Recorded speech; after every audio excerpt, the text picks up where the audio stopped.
Bismillahirrahmanirrahim. Assalamualaikum warahmatullahi wabarakatuh.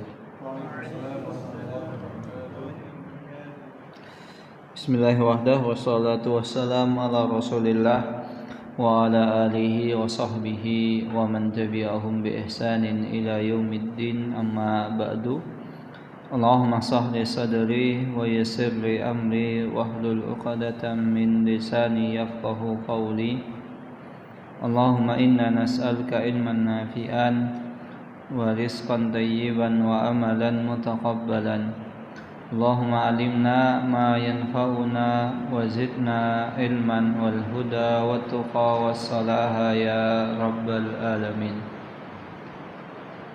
Ikhwani fid din, azani Allah wa yakum. Alhamdulillah summa alhamdulillah, segala puji hanya milik Allah Jalla Jalaluh. Salawat beriring salam tak lupa kita curahkan kepada junjungan kita, suri teladan kita, uswah hasanah kita, Nabiullah Muhammad sallallahu alaihi wasallam. Ikhwani fid din, azani Allah wa iyyakum. Alhamdulillah summa alhamdulillah, pada siang hari ini kita bisa bermuajah kembali untuk melanjutkan pembacaan kitab Syarhu Ad-Durus Al-Muhimmah li Amatil Ummah, penjelasan tentang pelajaran-pelajaran penting yang harus diketahui oleh setiap manusia. Alhamdulillah, kita masuk kepada dars kedua, yaitu Arkanul Islam, rukun Islam atau pondasi Islam. Pada pertemuan sebelumnya, pada dars pertama, darsul awal, kita masuk kepada tafsir al-ayat al-qisar mufassal, yaitu ayat-ayat pendek yang perlu kita ketahui maknanya, tafsirannya, kandungannya, dan perlu kita ketahui dan serta perlu kita hafal surat-surat tersebut. Karena dengan seseorang menghafal surat yang disebut dengan qisar mufassal, maka seseorang sudah cukup untuk melaksanakan salat 5 waktu. Begitu juga mampu untuk melaksanakan salat malam atau salat tahajud. Nah, pada pelajaran yang kedua kita masuk kepada pondasi Islam. Qala Syekh rahimahullahu taala, berkata Syekh Muhammad siapa? Muhammad bin Abdul Aziz bin Bas rahimahullahu ta'ala, ad-darsu tsani, pelajaran yang kedua adalah Arkanul Islam, pondasi syariat Islam. Bayanu arkanil Islamil khamsah, ini menjelaskan tentang rukun Islam yang jumlahnya 5. Wa awwaluha wa a'dhamuha, dan di antara rukun Islam yang paling utama dan yang paling mulia, serta yang pertama kali harus diketahui oleh setiap manusia, syahadatu an la ilaha illallah, persaksian bahwasannya tiada sesembahan yang berhak disembah selain Allah, wa anna Muhammadar Rasulullah, dan bahwasannya Nabi Muhammad adalah Rasul dan utusan Allah. Bisyarhi ma'aniha, dengan disertai penjelasan makna dan kandungannya. Ma'a bayani syuruti la ilaha illallah, disertai syarat apa saja yang membuat la ilaha illallah tersebut itu bisa bermanfaat bagi orang yang mengucapkannya.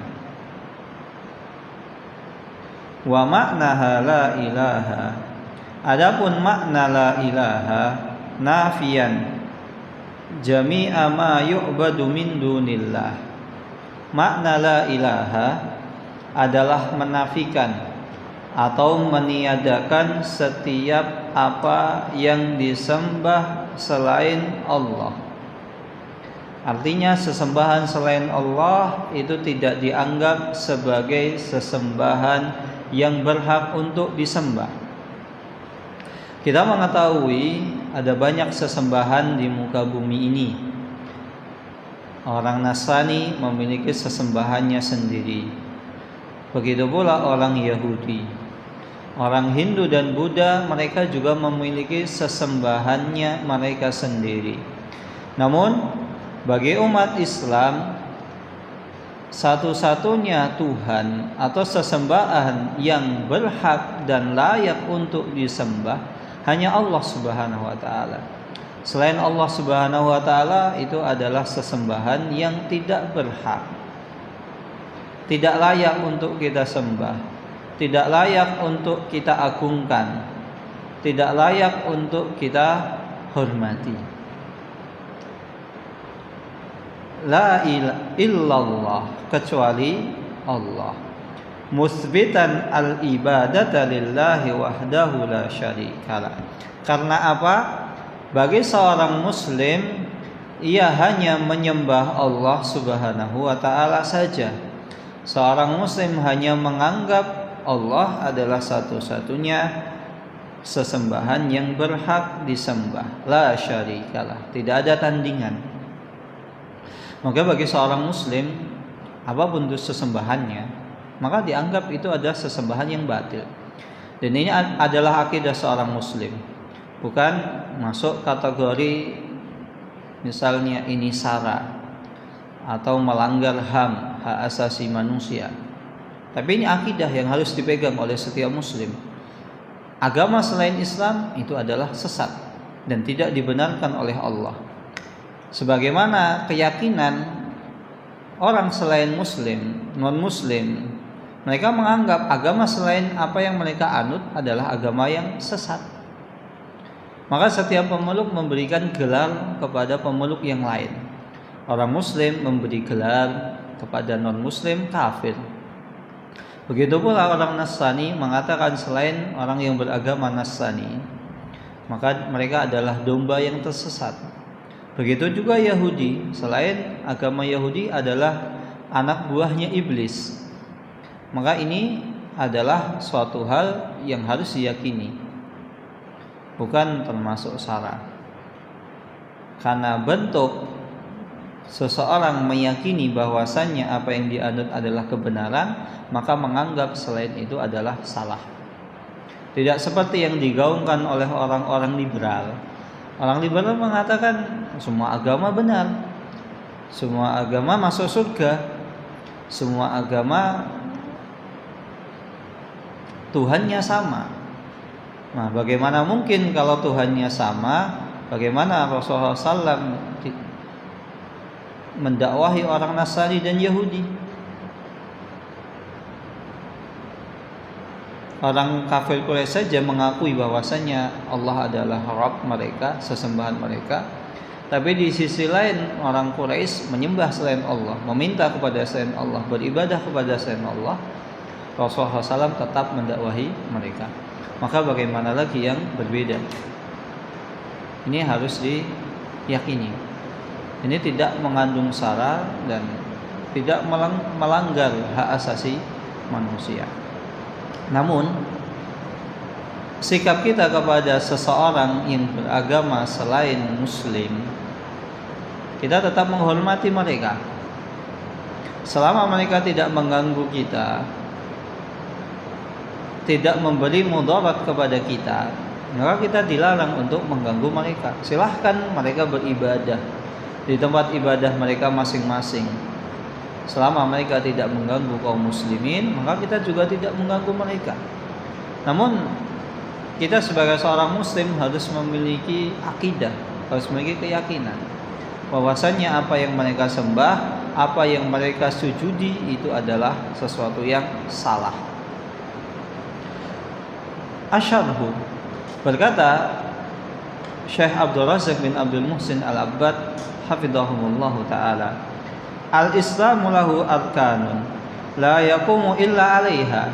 Sesungguhnya agama Islam itu memiliki pondasi, la yaqumu illa 'alaiha, yang mana agama Islam tersebut itu tidak mungkin berdiri kokoh kecuali dengan pondasi tersebut. Wa ruknu, sedangkan yang disebut dengan rukun, huwa janibu syai'il aqwa alladzi la yaqumu syai' illa 'alaihi, yaitu adalah sisi atau bagian yang paling kokoh, yang mana sisi atau bagian tersebut itu mampu untuk menopang sebuah bangunan. La yaqumu syai' illa 'alaihi, yang mana bangunan tersebut itu tidak mungkin bisa berdiri tegak kokoh ditopang kecuali dengan pondasi tersebut. Wa masalul arkanil islami masalul a'midati fil bunyan, dan permisalan rukun Islam bagi seorang muslim itu seperti permisalan tiang-tiang atau pondasi pada sebuah bangunan, yang mana bangunan tersebut itu tidak mungkin dia bisa berdiri kokoh kecuali ada pondasinya. Tidak kita dapati di muka bumi ini ada sebuah bangunan tapi dia tidak memiliki pondasi atau tiang. Maka kalau ada seseorang yang mengatakan ada sebuah bangunan, dia tidak memiliki tiang, dia tidak memiliki pondasi, maka bisa kita katakan langsung bahwasannya itu hanya omong kosong belaka.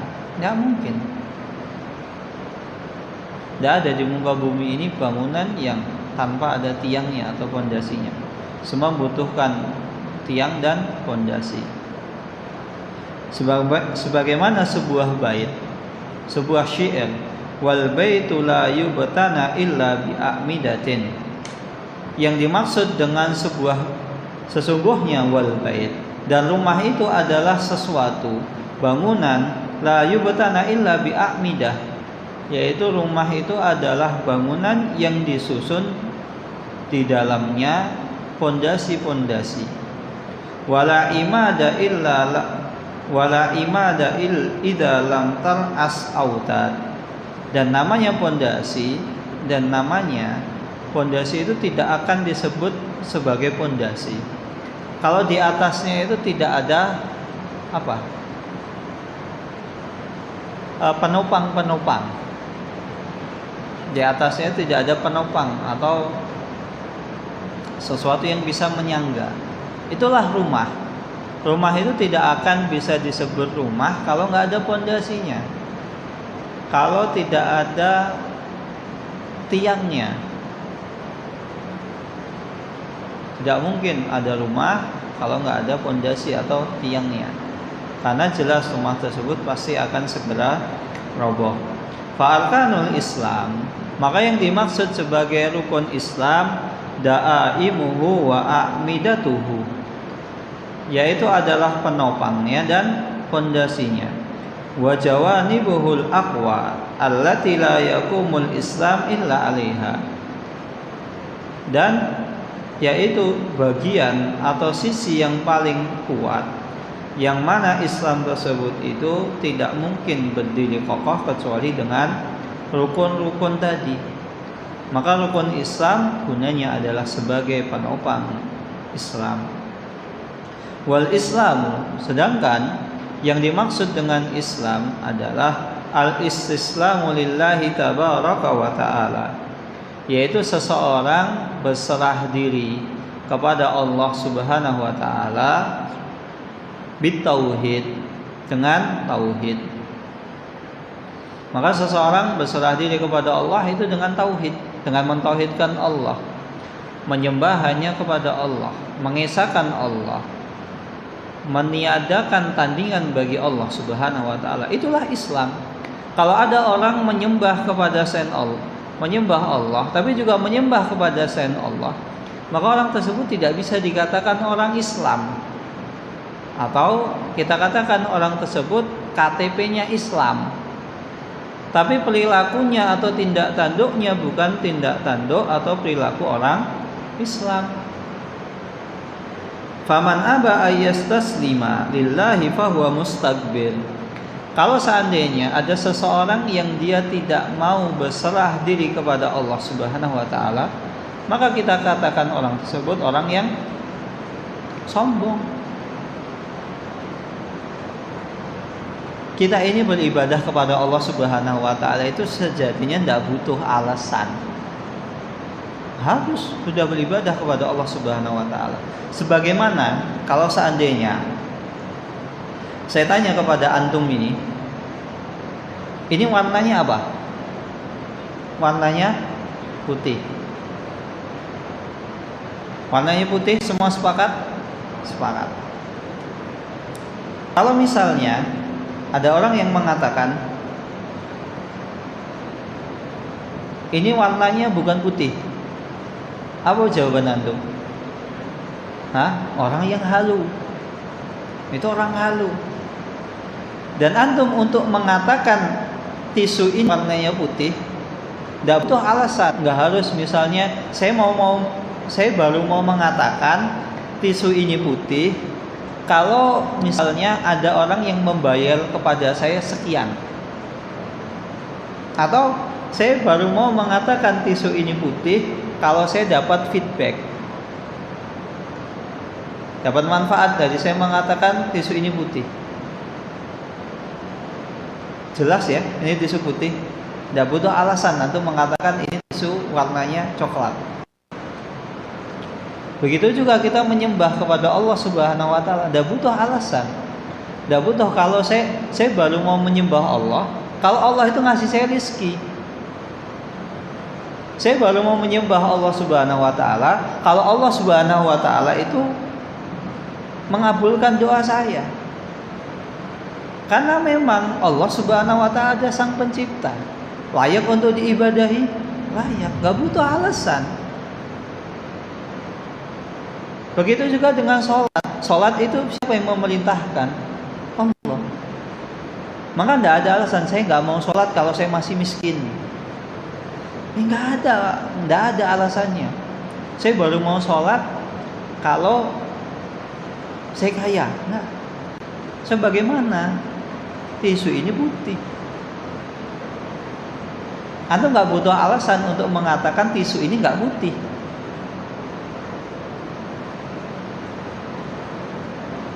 Maka ibadah kepada Allah Subhanahu wa taala demikian.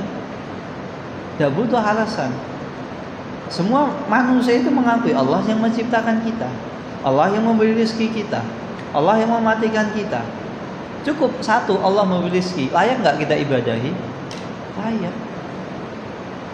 Bahkan Allah Subhanahu wa taala memberi rezeki kepada orang yang tidak beribadah kepada Allah.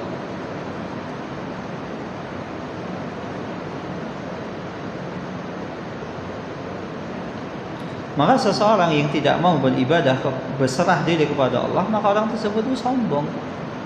Karena dia tidak butuh alasan. Dia sudah diberi rezeki, tidak mau beribadah kepada Allah.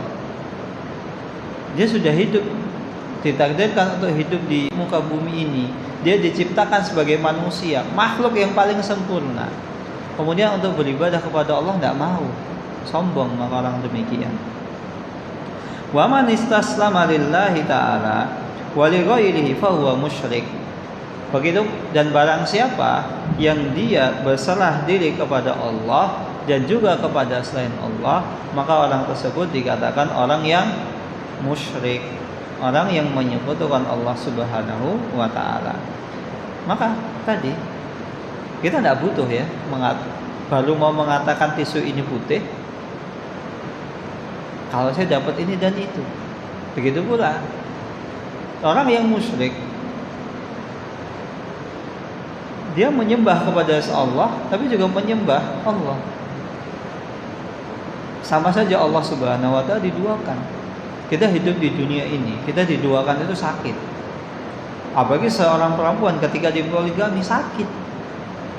Tidak ada perempuan itu yang rela 100% siap untuk dibagi cintanya, tidak ada.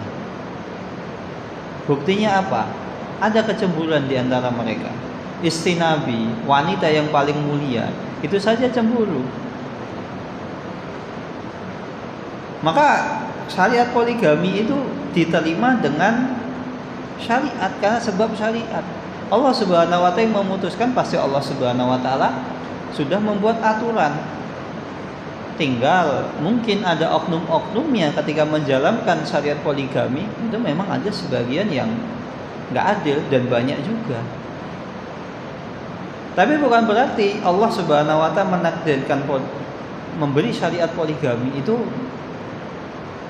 Allah Subhanahu wa taala tidak tahu dengan kemampuan manusia. Allah tahu kemampuan manusia. Dan poligami itu bisa diterima ketika seseorang menyerahkan dirinya kepada Allah, berserah diri kepada Allah, berserah diri kepada syariat.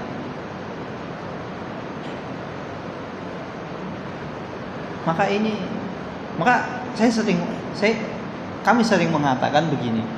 Kalau ada seseorang, misalnya dia melakukan kesyirikan, misalnya Pak, kalau Bapak punya seorang istri melakukan kesyirikan, menyembah kepada selain Allah, melarung sesaji misalnya, minta kepada ratu pantai selatan, minta kepada penghuni gunung, penghuni pohon besar, atau penghuni perempatan jalan, Pak, saran saya Bapak nikah lagi.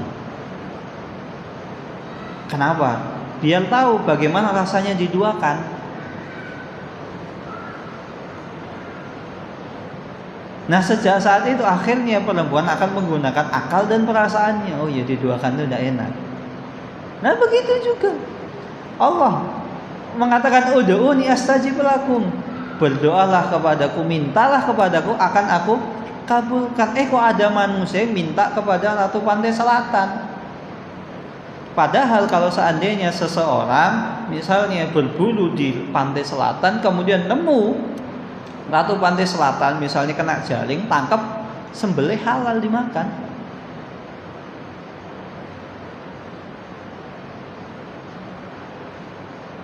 Karena ratu pantai selatan apa? Definisinya hidup yaitu apa? Manusia. Nggak mengatakan manusia, dia mengatakan jin, taruhlah apa, yang tinggal di pantai selatan. Sedangkan Rasulullah SAW pernah bersabda, al-bahru tahurun ma'uhu hillu maitatuh. Semua yang hidup di laut itu tahur ma'uhu, airnya itu suci dan mensucikan. Hillu maitatuh, bangkainya halal. Maka kalau ketemu bangkai Nyi Loro Kidul, halal antum makan.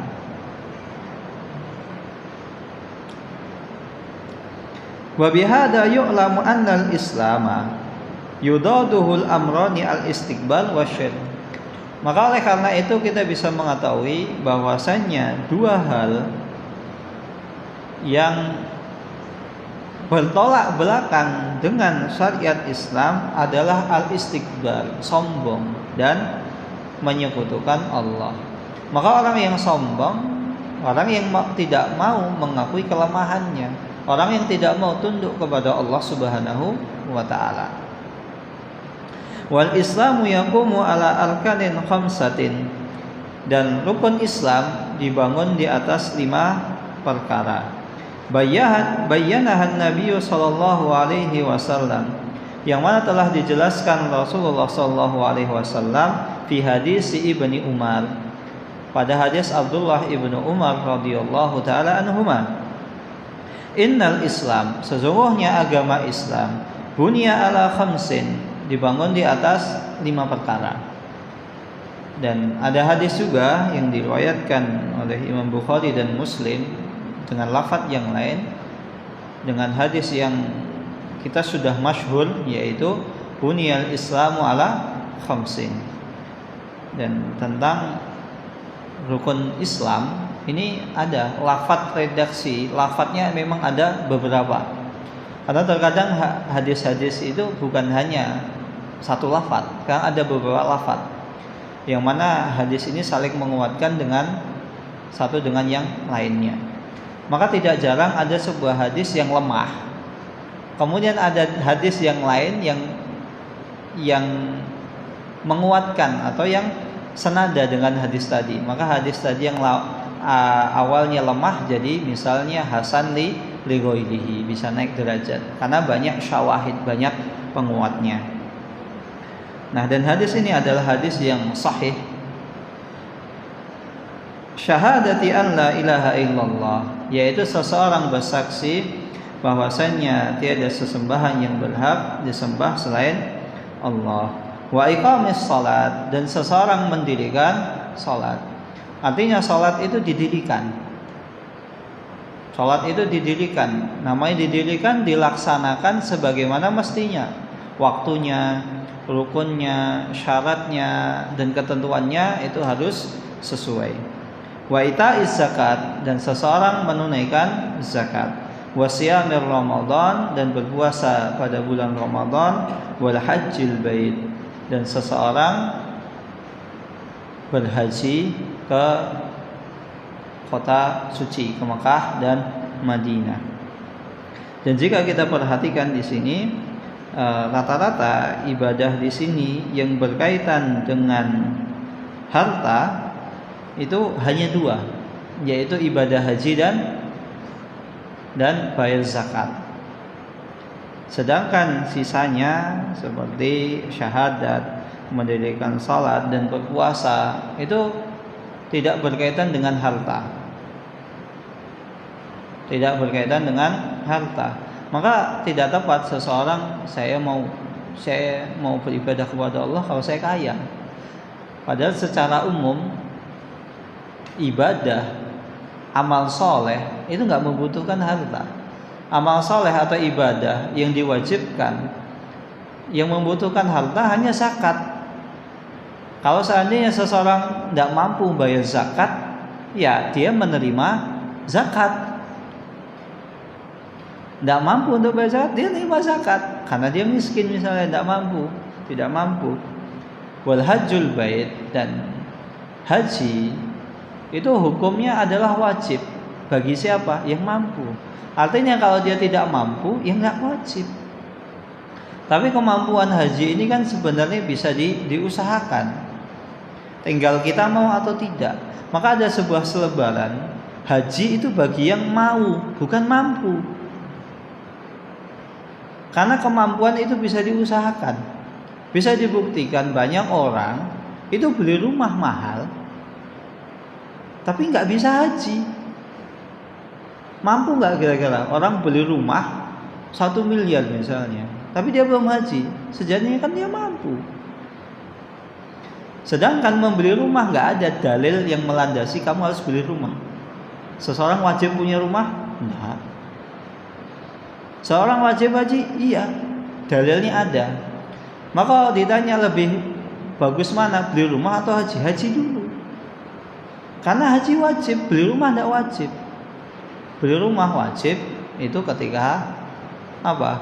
Diomelin mertua. Ya memang dengan kita punya rumah, kehidupan rumah tangga jadi lebih nyaman. Kita bisa mendidik anak sesuai dengan yang kita inginkan. Tapi tidak harus seseorang punya rumah. Bahkan banyak para ulama tidak punya rumah. Sekelas faqihuz zaman, ahli fikihnya zaman ini, abad ini, Syekh Muhammad bin Shalih Utsaimin, tidak punya rumah. Bahkan ada sebuah kisah yang bagus, fenomenal. Suatu ketika beliau didatangi Raja Khalid kalau tidak salah. Kemudian Raja Khalid mengatakan, Syekh Utsaimin, saya bisa berkunjung ke rumahmu. Silahkan. Kemudian berkunjung di mana? Di markas Ibnu Utsaimin. Nah, ini bukan rumahmu. Apa kamu tidak punya rumah? Nah, ini rumah saya. Tenang, ini rumah saya. Kalau kau tenang aja Raja, saya itu punya rumah. Nah, ini bukan rumahmu, ini markasmu, ini masjid jami'mu untuk kamu biasa ngajar. Kalau kamu tidak punya rumah, saya bangunkan rumah. Terserah, kamu tinggal tunjuk kamu pilih mana. Saya sediakan tanah tersebut, lahan tersebut, saya bangunkan untuk dirimu. Terus apa kata Syekh Utsaimin? Tenang ya Raja, saya sudah punya rumah. Rumah saya di daerah, beliau menyebut sebuah daerah mana. Terus kata Raja, ya sudah, kalau kamu sudah punya rumah ya sudah. Tidak saya bangunkan, tidak saya sediakan tanah untuk dirimu. Tapi ternyata Syekh Utsaimin ini menyebut di sebuah daerah yang mana di Qasim, saya astagfirullah lupa namanya. Itu di daerah sana itu daerah memang daerah perkuburan. Dan beliau tidak berdusta, karena memang rumah masa depan kita ya di makam perkuburan.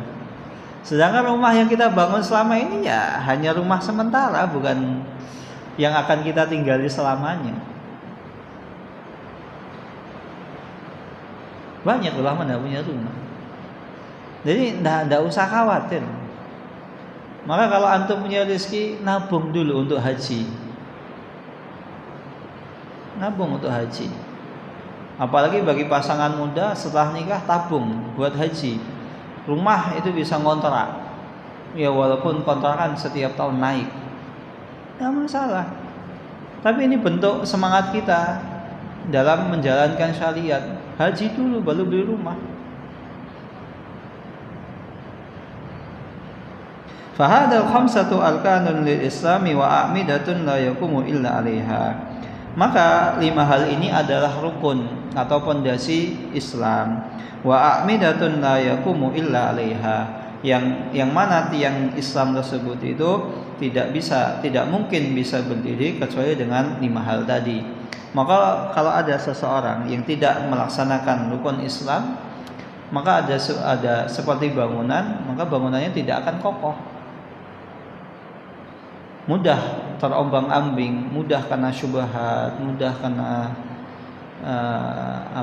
ikuti tren, FOMO dan lain sebagainya. Wa a'dhamu hadhil arkan wa a'laha sya'nan.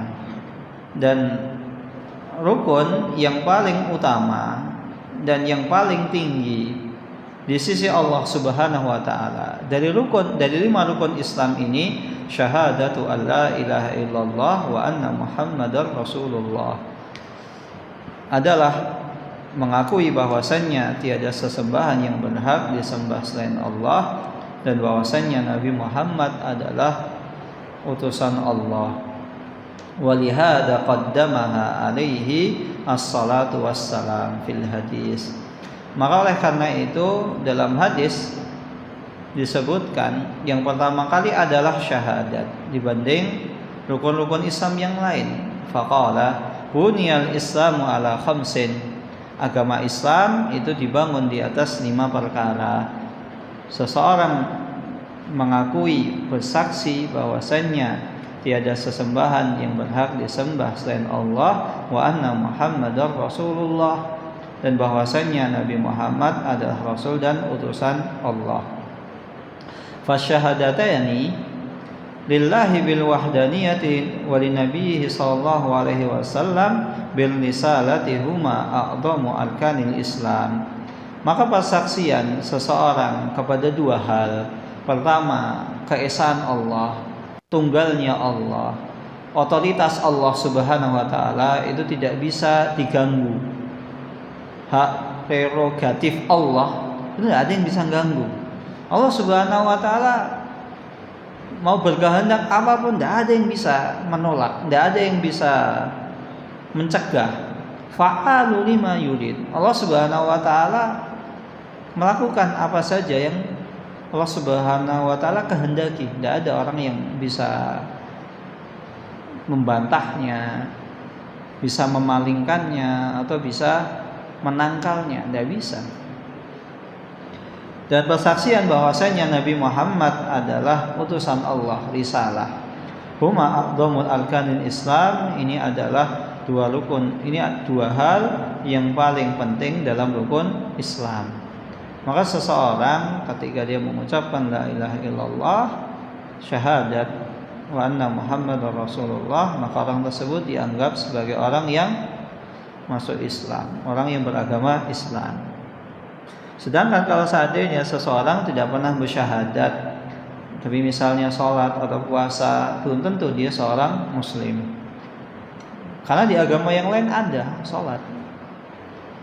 Sebagaimana firman Allah Subhanahu wa taala, "Wa ma kana salatuhum indal baiti illa muka'an wa tasdiyah."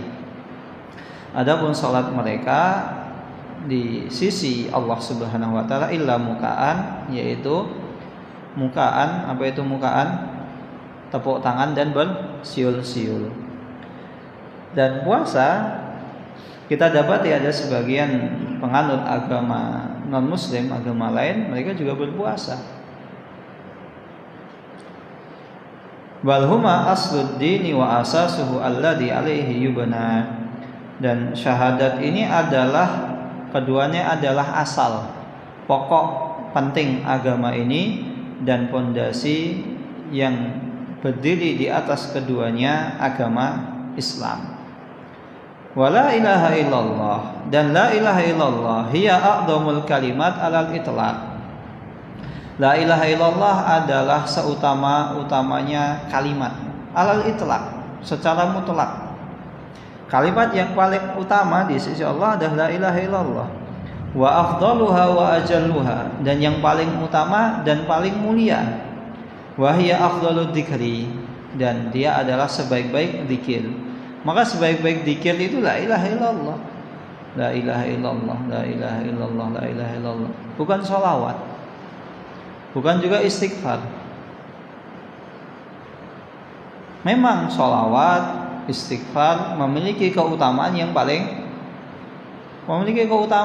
mulia, keutamaan yang banyak sekali. Dengan seseorang beristighfar, Allah bisa ampuni dosanya, Allah tutup aibnya, Allah hindarkan dari mara bahaya, Allah hindarkan dari kesalahan yang sama atau serupa. Begitu juga dengan salawat. Tapi la ilaha illallah adalah sebaik-baik zikir alal itlaq, secara mutlak. Dalilnya adalah sabda Nabi Muhammad sallallahu alaihi wasallam, afdhalud dzikri la ilaha illallah. Sebaik-baik ucapan adalah la ilaha illallah. Ada sebuah kisah menarik. Jadi dulu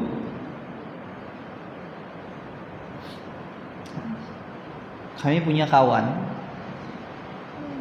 di Universitas Islam Madinah. Nama beliau adalah Ustadz Afdhaluz Dzikri. Nah, beliau biasanya ketika masuk kuliah itu ada absen. Nah, setiap kali absen itu ketika disebutkan nama beliau Afdhalud Dzikri, maka semua mahasiswa sepakat la ilaha illallah. Masya Allah. Bahkan pernah di suatu momen itu salah satu dosen mengkritik Afdhalud Dzikri.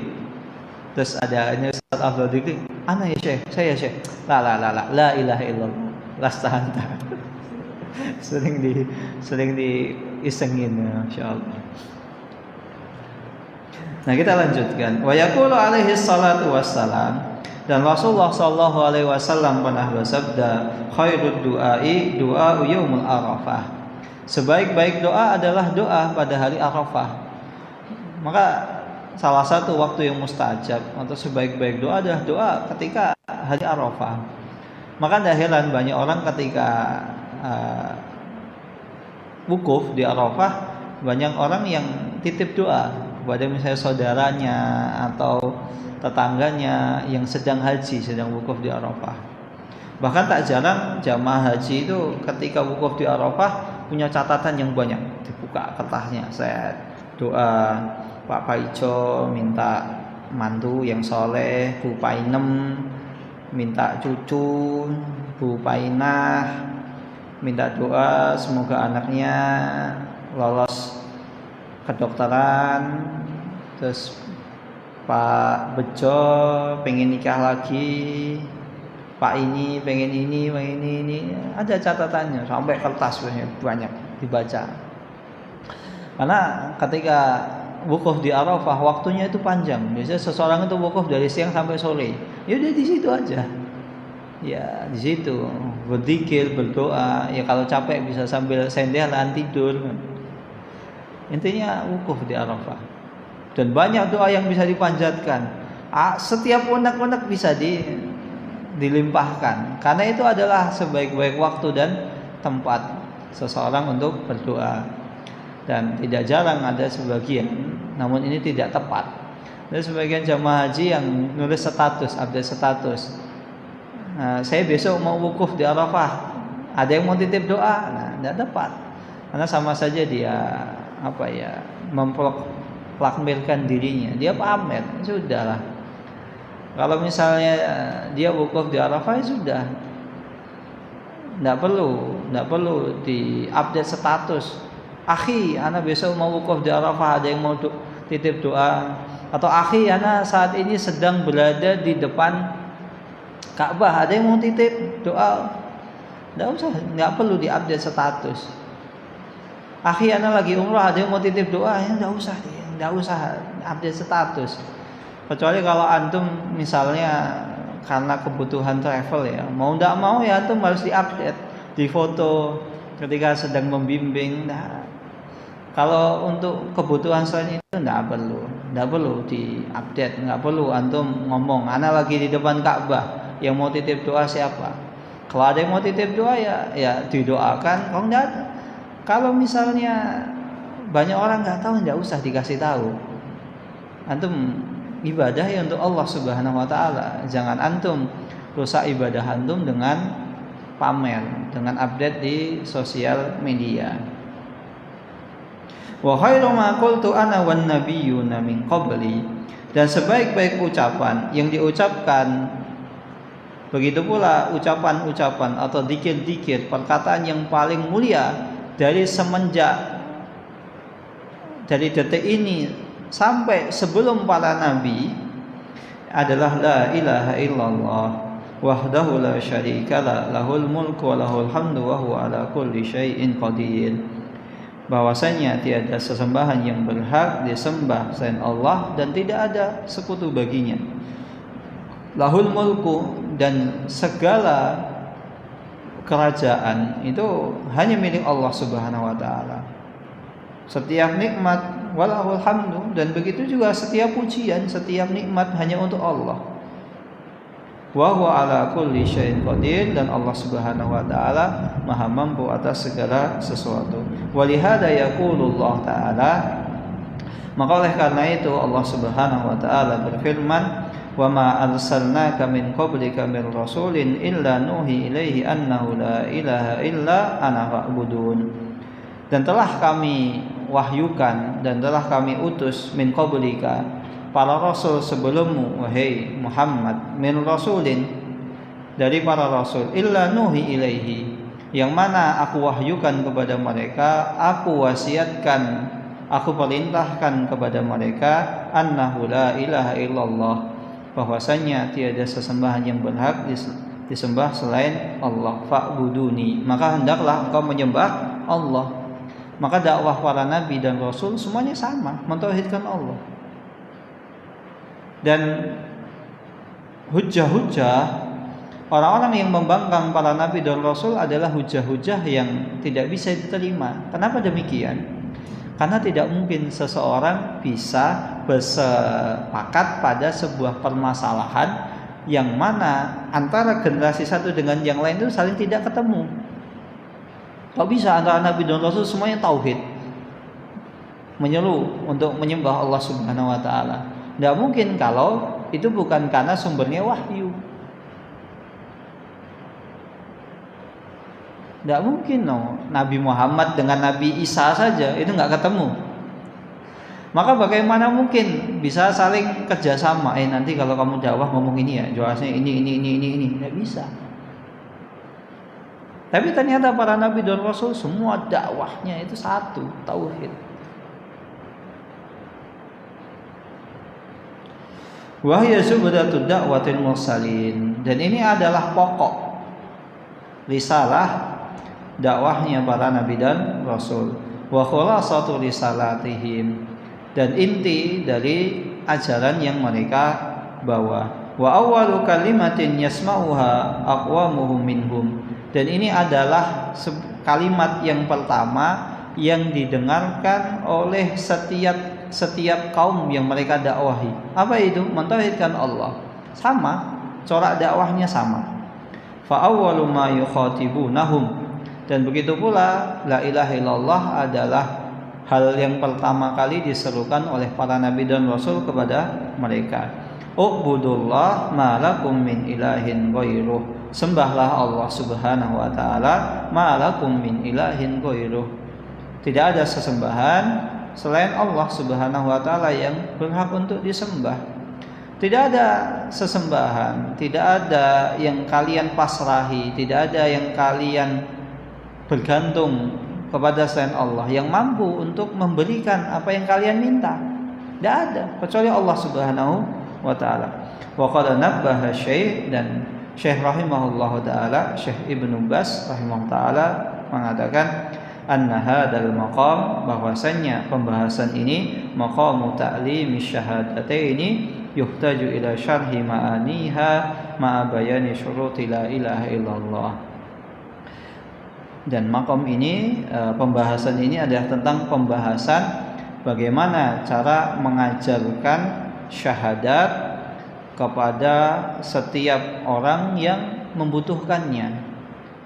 Maka oleh karena itu, karena ini tempatnya, sesinya, momennya adalah pengajaran tentang syahadat, maka membutuhkan penjelasan tentang ma'aniha ma'abayani syurutiha.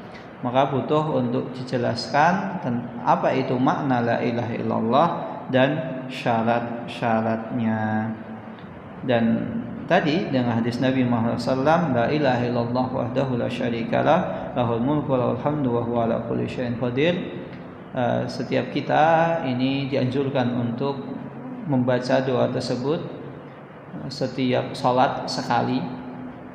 Begitu pula biasanya zikir pagi dan petang 10 kali. Ada juga riwayat yang lain mengatakan 100 kali.